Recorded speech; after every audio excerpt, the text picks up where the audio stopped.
I'm going to show you guys how to download Zoom. So first thing is to search Zoom download in Google search. And then the first link should be Download Center Zoom. So we're going to click on that. Now, under Zoom Client for Meetings, you can click Download.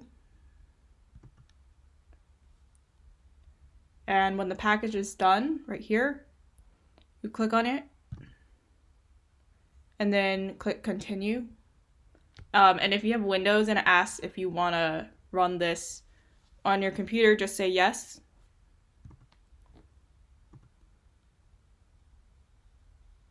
Okay, so now we click sign in.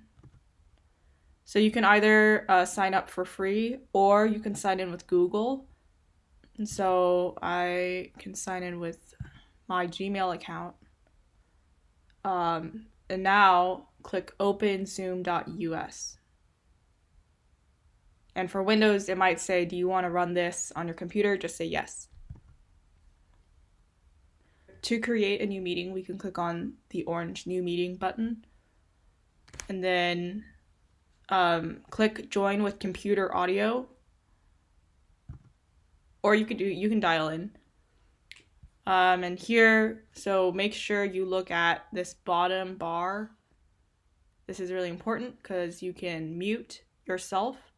You can stop your video camera. You can invite other people.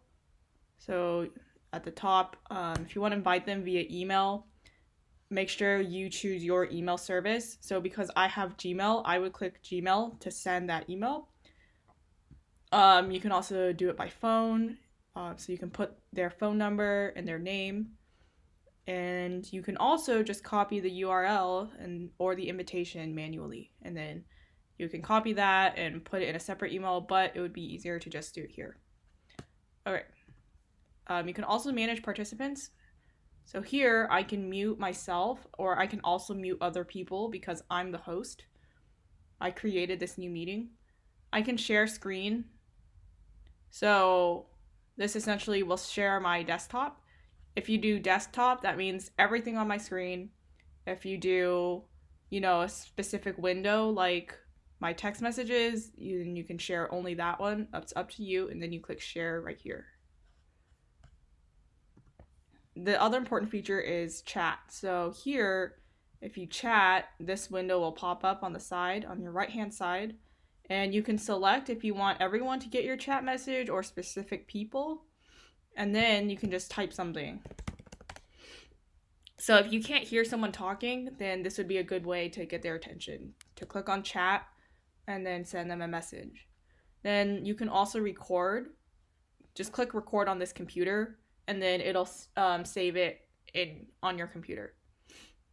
And then you can also do reactions.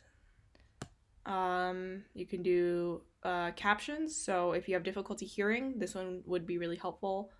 And then lastly, we can end the meeting. So end meeting for all, or you can leave meeting. And that's it. If you want to join a meeting, so if you're not the host, you're a participant, then enter the meeting ID or the link they gave you, and then you just click join, and that's it. And if you want to schedule one, then it'll automatically add it to Google Calendar, but you do have to have Google Calendar for that, or Outlook or something. And yeah, that's about it.